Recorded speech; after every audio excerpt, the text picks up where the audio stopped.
আসসালামু আলাইকুম রহমতুল্লাহ। আরবি ভাষা শিক্ষা কোর্সের এই ভিডিওতে আমরা শিখব আরবিতে কীভাবে খুব সহজে পার্টস অফ স্পিচ শেখা যায়। আপনি হয়তো জানেনই না যে বাংলা এবং ইংরেজির চেয়ে আরবিতে পার্টস অফ স্পিচ শেখা খুব সহজ। চলুন এই বিষয়টি আমরা ক্লিয়ারলি জেনে নেই। আমরা ইংরেজিতে পার্টস অফ স্পিচে শিখেছি যে টোটাল 8টি, যেমন হচ্ছে noun, pronoun, adjective, verb, adverb, preposition, conjunction, interjection. আর বাংলাতে আমরা এটা শিখেছি সেটা হচ্ছে বিশেষ্য, বিশেষণ, সর্বনাম, অব্যয়, ক্রিয়া। আর আরবিতে গিয়ে এটা মাত্র 3টা, সেটা হলো ইসিম, ফেল আর হরফ। বাকিগুলো কোথায় গেল একটু খেয়াল করলে দেখতে পাবেন যে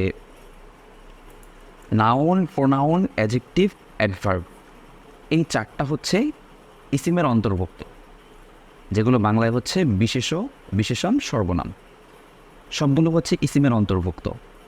এবং ভার্ব হচ্ছে ফেল, যেটা বাংলায় ক্রিয়া। আর যে প্রিপোজিশন, কনজাংশন আর ইন্টারজেকশন আছে, এগুলো হচ্ছে হরফ বা অব্যয়। এর ভিতরে অনেকগুলো গ্রুপ আছে, কিন্তু হচ্ছে প্রাথমিক পর্যায়ে মাত্র 3টা, যার কারণে এটা আরবি এবং বাংলার চেয়ে বোঝা সহজ।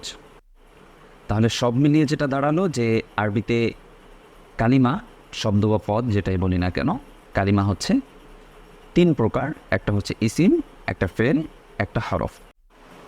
এবার আমরা একটু উদাহরণের মাধ্যমে বোঝার চেষ্টা করি।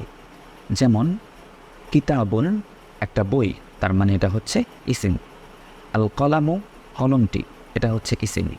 ফাকিহাতুন, ফল, এটা হচ্ছে ইসিম।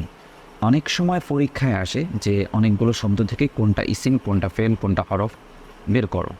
একটা সাধারণ নিয়ম যদি বলে দেই, যে কোনো শব্দের শেষে যদি 2 জবর 2 জের 2 পেশ দিয়ে উচ্চারণ করা যায়, যেমন কিতাবুন, কলামুন, এই সব শব্দগুলো ইসিম হয় বা নাউন হয়। কোনো শব্দের শুরুতে যদি আলিফলাম থাকে সেটাও ইসিম হয়।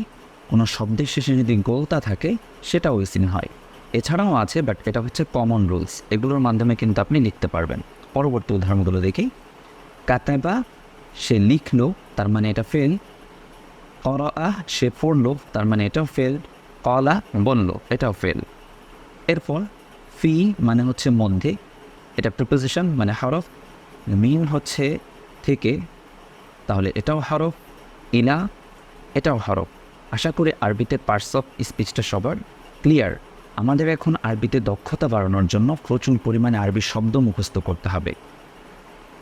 আর আমাদের মাদ্রাসার ফেসবুক পেজে আপনি পিডিএফ ফাইলগুলো পেয়ে যাবেন, অনেক শব্দ ভাণ্ডার থাকবে, সেখানে শব্দ ভাণ্ডারগুলো আপলোড করা হবে। আপনারা সেখান থেকে চাইলে মুখস্থ করতে পারেন, কারণ আপনি যদি আরবিতে দক্ষ হতে যান, শব্দ মুখস্থ করার বিকল্প নেই। ইনশাল্লাহ দেখা হবে পরবর্তী ভিডিওতে। সেই পর্যন্ত সবাই ভালো থাকবেন, সুস্থ থাকবেন। আল্লাহ হাফেজ।